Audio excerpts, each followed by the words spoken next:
Good morning, everyone. Predsjedavajući, dobro jutro svima. Zamolit ću strane da se predstave. Tužilac, dobro jutro, časni sude. Ja sam Bruce McFarlane. Ja sam advokat iz Kanade. I ja sam ovde imenovan kao amicus curiae i kao tužilac u ovom postupku. Predsjedavajući, hvala gospodine McFarlane. A u ime optužbe gospodine Šešelj. Doktor Vojislav Šešelj, profesor univerziteta i najveći neprijatelj Haškog tribunala.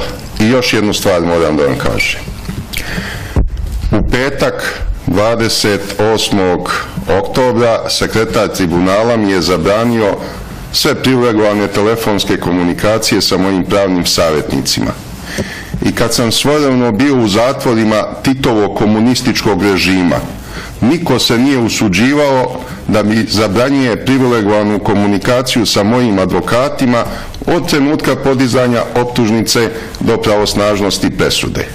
Zato dok mi se ne vrati moje pravo na privilegovanu telefonsku komunikaciju sa mojim pravnim savjetnicima, ja odbijam o bilo čemu da se izjašnjavam. Pa ni o lepom vremenu više neću da se izjašnjavam.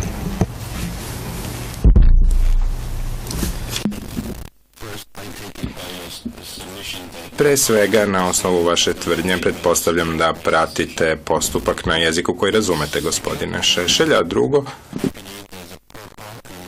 verujem da postoji odgovarajuća i prikladna forma i način na koji se možete pozabaviti sa tim problemima. Danas, ovo sudsko veće,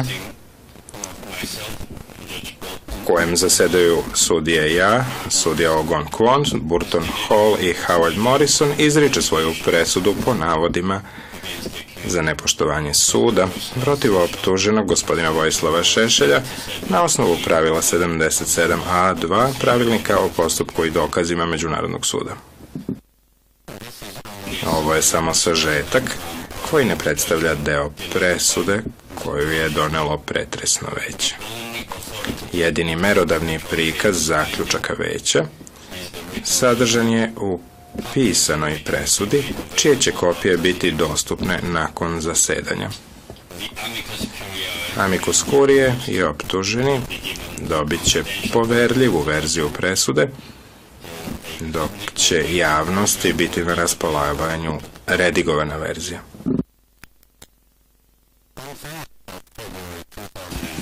Veće je 3. februara 2010. izdalo nalog umjesto optužnice kojim optuženog tereti da je u knjizi čiji je on autor obelodanio informacije na osnovu kojih bi se mogao otkriti identitet 11 zaštićenih svedoka, čime je prekršio naloge veća. Optuženi se o svojoj krivici nije izjasnio ni tokom prvog stupanja pred sud 29. aprila 2010. koje je vodio sudija Hall, niti tokom ponovnog prvog stupanja pred sud 6. maja 2010. pa istog dana u skladu s pravilom 62a4 u njegovo ime navedeno da se izjašnjava da nije kriv. Suđenje je započelo 22. februara 2011. Amicus tužilac nije pozivao svedoke, ali je na uvrštavanje u spis podneo 73 dokazna predmeta. Kad je Amicus tužilac završio izvođenje svojih dokaza, veće je optuženom odobrilo zahtev da odloži početak izvođenja dokaza kako bi mogao da pripremi svoju odbranu. Od 6. do 8. juna 2011. optužen je pozvao 5 svedoka i podneo 4 dokumenta radi uvrštavanja u spis. Pravilom 77a predviđeno je da Međunarodni sud, vršeći svoja inherentna ovlašćenja, može proglasiti krivim za nepoštovanje suda one koji svesno i hotimično ometaju sprovođenje pravde.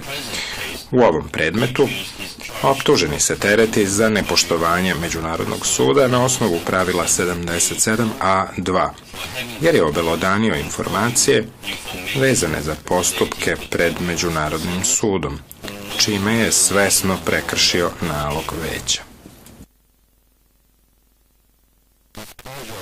Obelodanjivanje informacija u smislu ovog pravila uključuje objavljivanje identiteta svedoka kad su odobrene zaštitne mere kako bi se sprečilo takvo obelodanjivanje. Element mens rea za ovaj vid nepoštovanja suda jeste znanje lica koje se tereti za nepoštovanje suda da se obelodanjivanjem neke konkretne informacije krši nalog veća.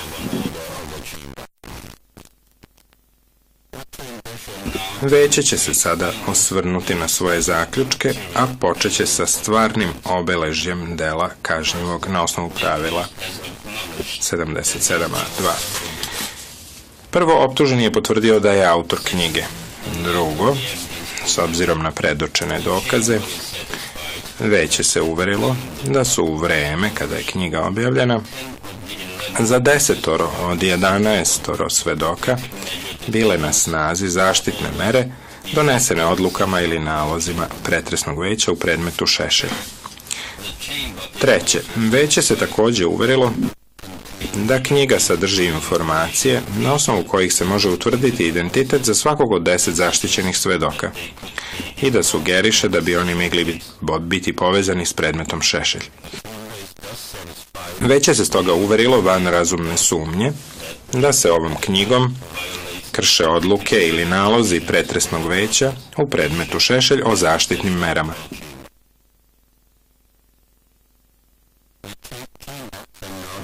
Veće će se sada osvrnuti na subjektivno obeležje dela kažnjivog na osnovu ovog pravila, odnosno na pitanje da li je optuženi znao da su za informacije sadržane u knjizi na snazi zaštitne mere donesene nalozima ili odlukama koje je izdalo pretresno veće u predmetu Šešelj u vreme objavljivanja knjige.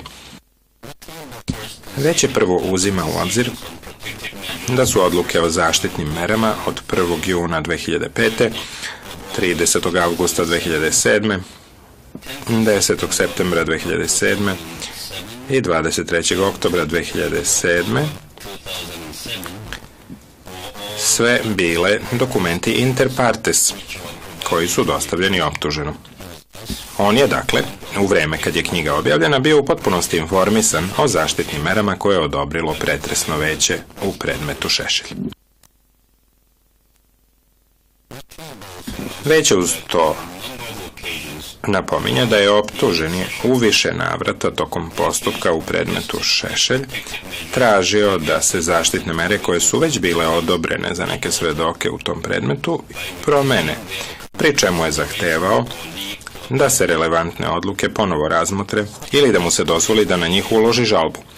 Veću je stoga jasno da je optuženi znao da će zaštitne mere morati da izmeni ono veće koje ih je naložilo i da on ne može po sopstvenom nahođenju jednostavno da otkriva identitet svedoka kojima su odobrene zaštitne mere.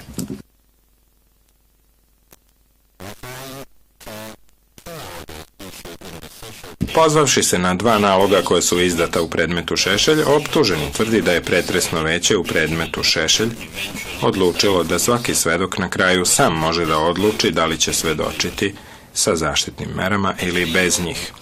Veće podsjeća da su se ti nalozi odnosili na jednog konkretnog svedoka i ni na koga drugog. Da je pretresno veće u predmetu Šešelj želelo da ukine zaštitne mere određene za druge svedoke, veće bi to i učinilo.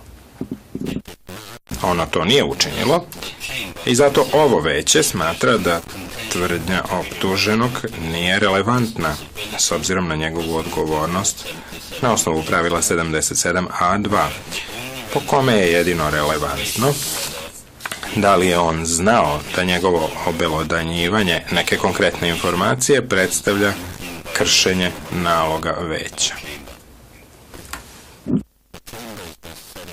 Veće se stoga uverilo van razumne sumnje da je optuženi kad je objavio knjigu znao da obelodanjuje informacije na osnovu kojih se može utvrditi identitet 10 svedoka i otkriti da bi oni mogli biti povezani s predmetom Šešelj i da je to učinio hotimično, znajući da time krši odluke pretresnog veća u predmetu Šešelj. Veće se stoga uverilo van razumne sumnje da je optuženi na osnovu pravila 77a2 pravilnika kriv za krivično delo nepoštovanja suda.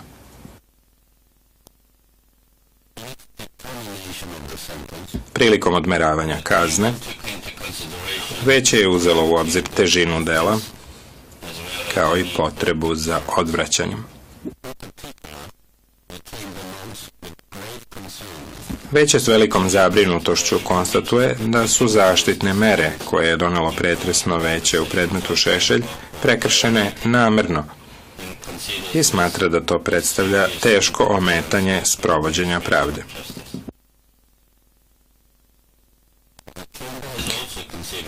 Veće je također uzelo u obzir i povećan domet obelodanjenih podataka s obzirom na objavljivanje i distribuiranje knjige u elektronskom obliku, kao i nepostojanje ikakvog kajanja kod optuženog. Veće je uz to posebno uzelo u obzir potencijalno nepovoljni uticaj ponašanja optuženog na poverenje svedoka u mogućnost Međunarodnog suda da garantuje efikasnost zaštitnih mera.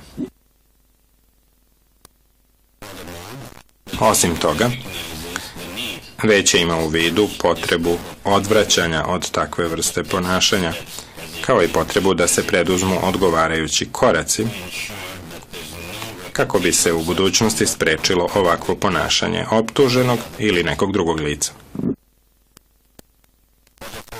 Iz gore navedenih razloga, razmotrivši sve dokaze i argumente strana u postupku,